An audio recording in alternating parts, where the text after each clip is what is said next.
Bismillahirrahmanirrahim. Assalamualaikum warahmatullahi wabarakatuh. Alhamdulillahi rabbil alamin. Wassalatu wassalamu ala asrafil anbiya'i wal mursalin Sayyidina wa maulana Muhammadin sallallahu alaihi wa ala alihi wa sahbihi wa sallim ajma'in. Amma ba'du.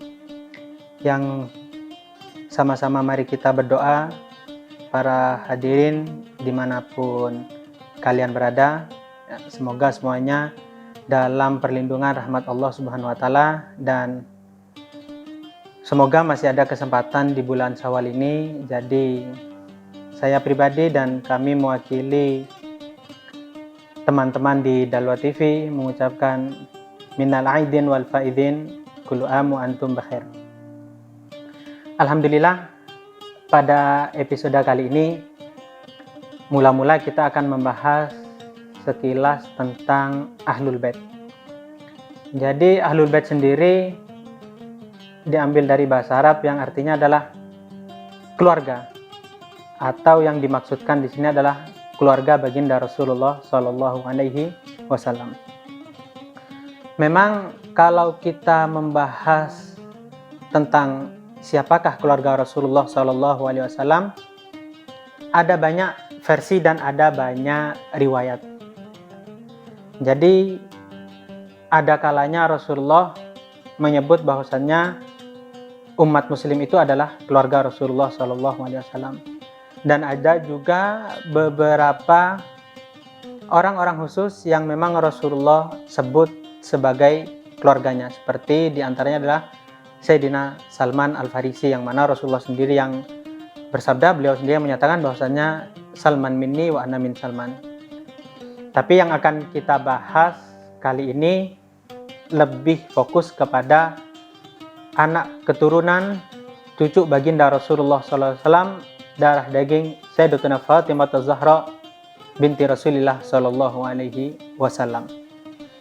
Jadi mula-mula mari kita bahas secara sederhana bahwasannya awal mula dari adanya diciptakannya manusia terlebih dahulu adalah Allah SWT berfirman di Al-Quran bahwasanya sebagai khalifah, ya ini kaki tangan dari Allah Subhanahu wa Ta'ala.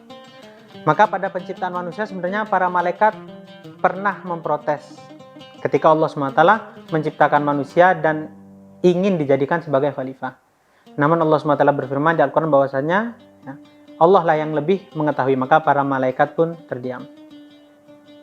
Maka yang dimaksud oleh Allah SWT sendiri, sebagian ulama mengatakan bukan semua manusia yang dijadikan khalifah, melainkan para nabi. Oleh karena itu, di dalam sebagian riwayat kitab, ketika Rasulullah SAW meninggal dunia, maka bumi ini sempat bergoncang keras. Maka ada suatu riwayat mengatakan bahwasanya Sayyidina Umar, ada juga Sayyidina Ali yang bertanya kepada bumi tentang goncangan itu dengan karomah beliau tentunya. Ada juga riwayat yang lain mengatakan mimpi. Ada mimpi yang melihat percakapan atau hatif antara Allah Subhanahu wa Ta'ala yang menanyakan hal demikian kepada bumi. Maka bumi lantas menjawab, kenapa ketika ditanya bisa bergoncang sedemikian dahsyatnya?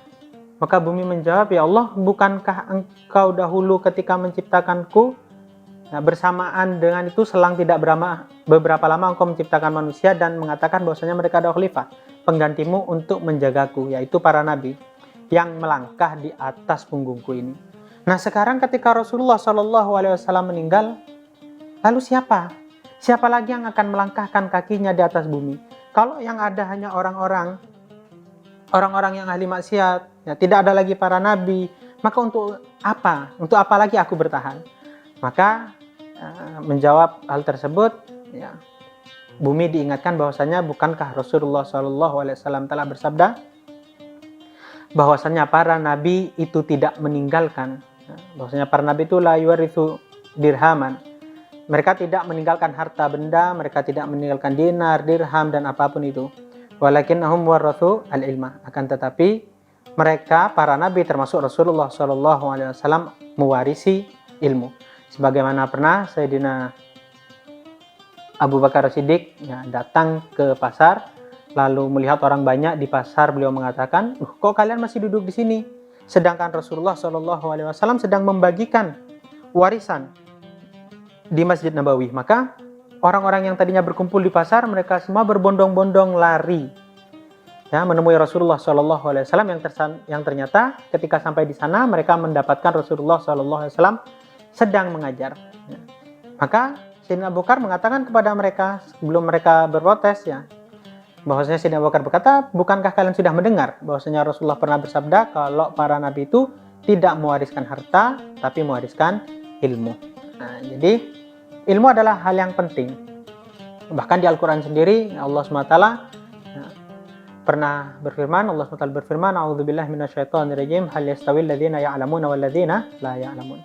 Di ayat yang lain beliau juga berfirman, Allah SWT berfirman, yarfa'illah alladzina amanu minkum wal ladzina utul ilma darajat. Jadi ini adalah bentuk dari betapa pentingnya dan manfaat besar orang memiliki ilmu, yaitu Allah bedakan walaupun bentuknya pertanyaan, sebenarnya itu bukan bertanya. Ibarat kata kalau ada guru yang menegur muridnya telat, guru bertanya, terlambat seperti itu bagus atau tidak? Nah, itu kan bukan pertanyaan yang perlu dijawab.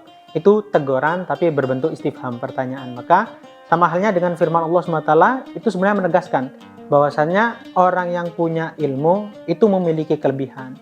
Bahkan kita sendiri ya, ada peribahasa dalam bahasa Indonesia, tak kenal maka tak sayang. Jadi untuk mengetahui siapa itu Ahlul Bait ya, untuk memahami dan kita bisa mencintai mereka, maka butuh langkah-langkah untuk mengenal siapa itu Ahlul Bait. Oleh karena itu rentetan tadi sengaja saya sisipkan untuk mengetahui bahwasannya ya, Rasulullah itu meninggalkan beberapa warisan memang para ulama yang berkaitan dengan ilmu, nah maka terutama para keluarganya, karena memang Allah SWT sendiri berfirman dalam Al-Quran, ku anfusakum wa ahliyakum naro.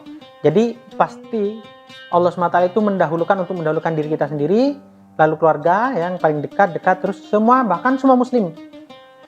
Oleh karena itu juga tidak mungkin, jadi Rasulullah itu tidak meninggalkan keturunan-keturunan ya, yang untuk menggantikan Rasulullah SAW, sebagaimana juga dalam sabda beliau yang diriwayatkan oleh Imam Muslim, taraktu fikum tsaqalain.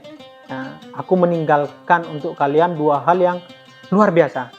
Lam tadillu ba'dakuma abada in tamassaktum bihima.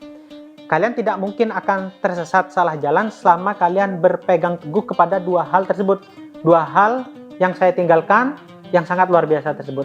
Nah, yang pertama adalah kitabullah. Ya, kitabullah itu termasuk Al-Quran dan hadis.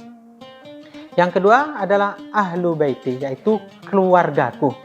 Bahkan ya, di hadis yang lain Rasulullah memberikan umpama bahwasannya ahlu baiti kasafinatin Nuh.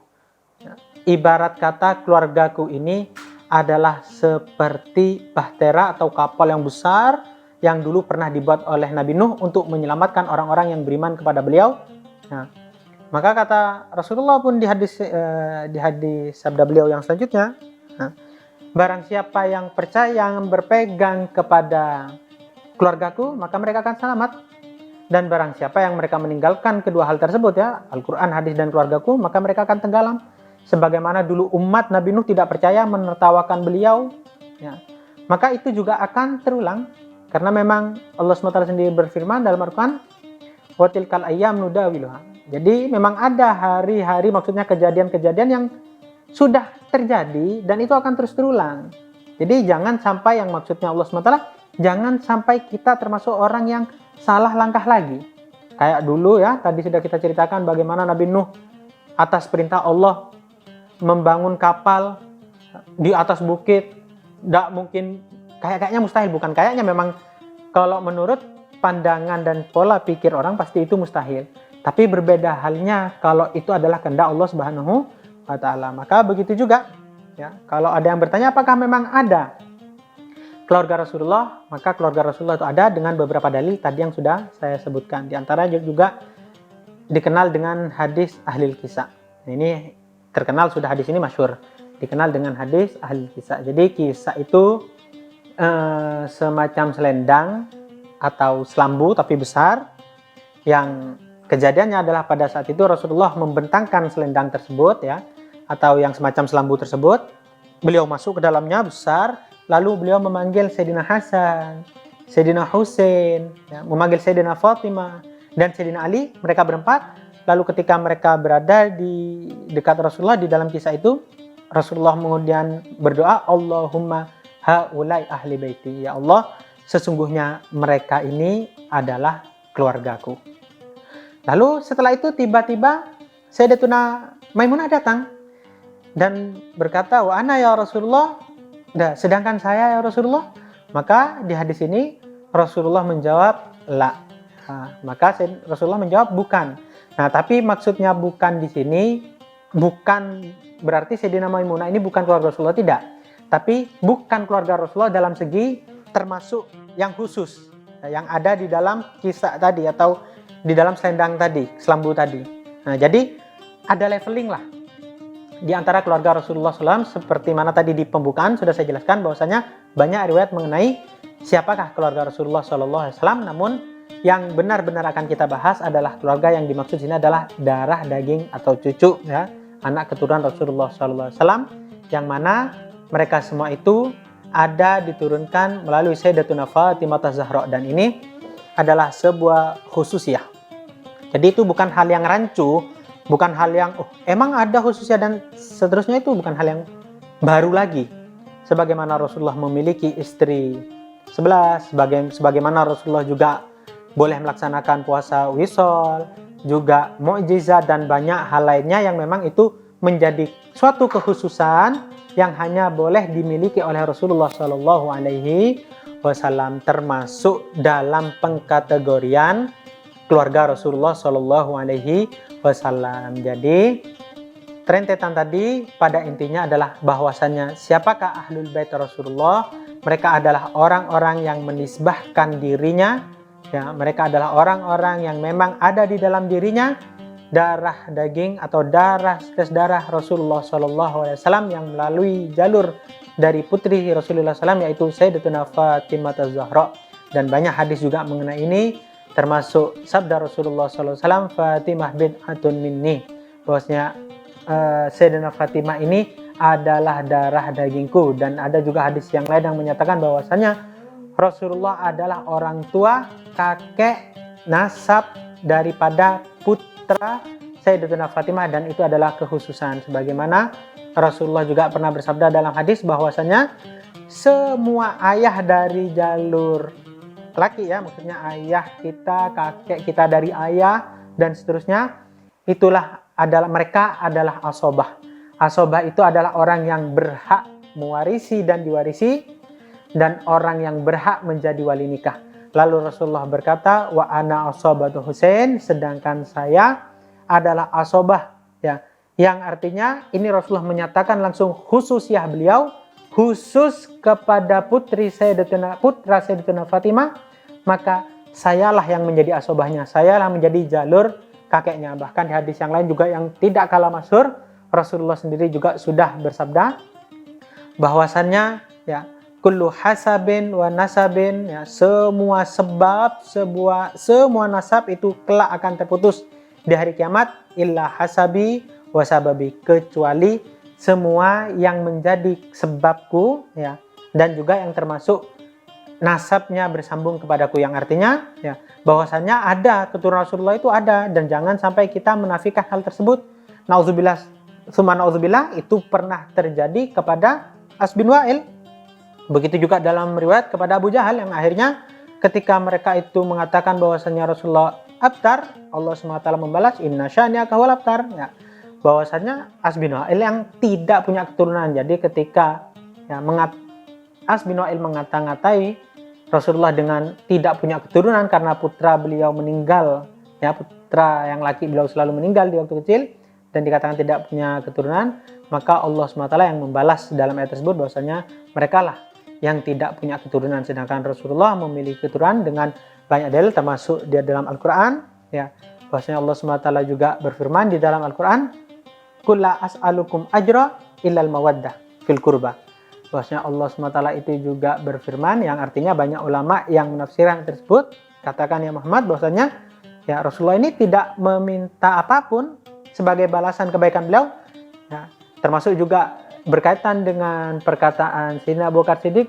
ya urkubu Muhammadan fi ahli baiti, bahwasanya dekatilah ya, untuk mendekati Rasulullah, untuk mencintai Rasulullah, maka dengan cara mendekati keluarga-keluarga beliau. Maka beliau juga, Sayyidina Abu Bakar berkata bahwasanya sungguh aku lebih senang menyambung tali silaturahmi dengan putra-putra Rasulullah, dan sungguh aku lebih mencintai putri Rasulullah Sayyidatina Fatimah dibandingkan putriku Sayyidatuna Aisyah. Ya, jadi mungkin itu sekilas ya yang bisa saya sampaikan berkaitan di dalam segmen ini, yang berkaitan dengan siapakah Ahlul Bait itu.